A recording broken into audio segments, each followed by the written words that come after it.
On the morning of May 29, 1453, the last Roman emperor rode into battle and never came back. For the Empire! His city had stood for over 1,000 years. It had survived plague, crusade, and siege after siege. Then came the cannons, and everything that had held the world together shattered in a single morning. This is Constantinople. For more than 1,000 years, it was the most powerful city on earth. It was Roman, then Byzantine, then Ottoman. And today, 15 million people call it home. But in the 1400s, standing here meant a standing at the absolute center of the known world. At its height, Constantinople held 500,000 people, more than any city in the medieval world.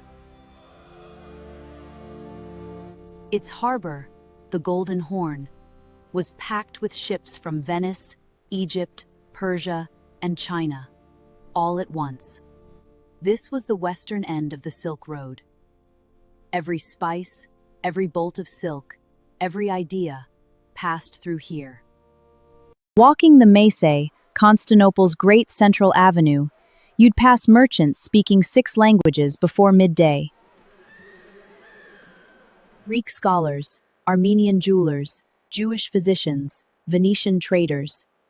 The city was multicultural long before that word existed, and through it all, the smell of spices, cinnamon, pepper, saffron, drifting from market stalls into marble colonnades.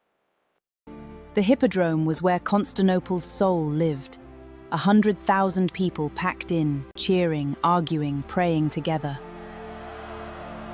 Chariot races had ended centuries before, but the crowds still came.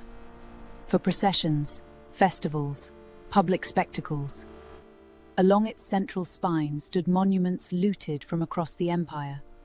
An Egyptian obelisk, a bronze serpent column from Delphi. Constantinople was ruled by an emperor, but by the 1400s, that title meant less and less each year. The palace was half empty. The treasury was drained. The emperor controlled little beyond the city's own walls. Constantine XI, the last emperor, knew the end was coming. He chose to stay and fight anyway. While emperors argued and armies massed, Byzantine women kept the city's most valuable industry alive: silk. Constantinople held the only silk-weaving workshops in all of Europe. Their cloth was worth its weight in gold.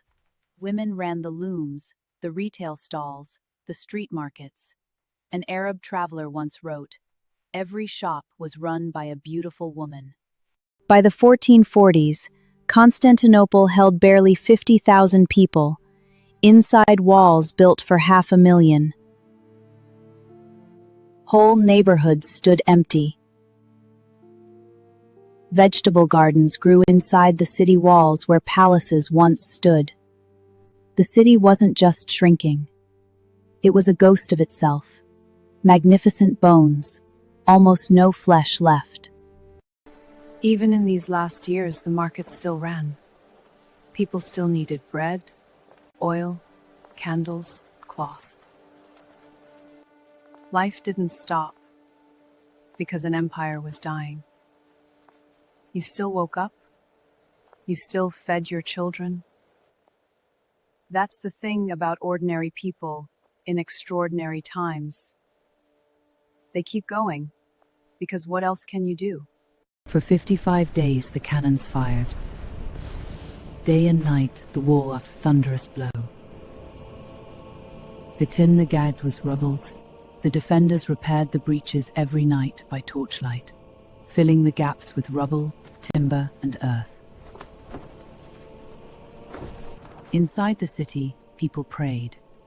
They carried icons through the streets. They still believed the walls would hold. At dawn on May 29th, Mehmed launched the final assault, every soldier, every cannon, all at once.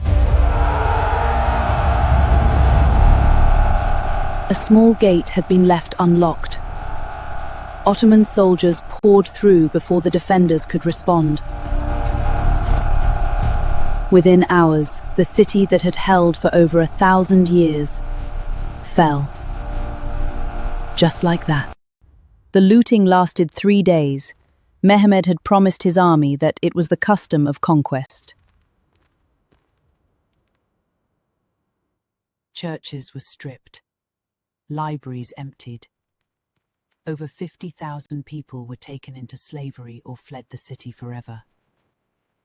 When it was over, the streets were silent. A city of 500,000 had become a city of ghosts. I'm standing where the Church of the Holy Apostles once stood.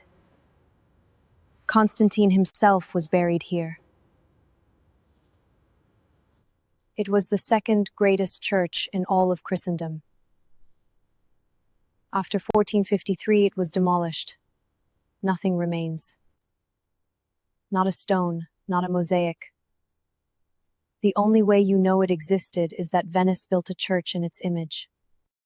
Mehmed II did not want a ruin. He wanted a capital, and he moved fast to build one. He issued decrees. Greeks, Armenians, Jews, and Turks were resettled in the city by imperial order. Within 2 years, the Grand Bazaar was already under construction. The city was being reborn as something new. When Mehmed entered Constantinople, he rode directly to Hagia Sophia. He could have torn it down. He didn't. He ordered it preserved. Converted to a mosque, yes, but not destroyed. His army was told, "The building is mine." That single decision, one young sultan's choice in a moment of total power, is why it still stands today. But not everything was saved. The Church of the Holy Apostles, burial place of emperors for 700 years, was demolished. Constantine the Great was buried here. Justinian, Theodosius, 1,000 years of Roman emperors, all in one place. Today, the Fatih Mosque stands on that ground. Beautiful, Ottoman, and built over bones no one will ever find. Right now, in 2026, Hagia Sophia is wrapped in 11,000 square meters of scaffolding, and still open. Last February, workers digging beneath the floor found tunnels, 1,600 years old, that no one knew existed. The city is still giving up its secrets. 15 centuries in, and it still has more to say. Today, 15 million people live where 50,000 once waited for an empire to end. The Grand Bazaar still trades.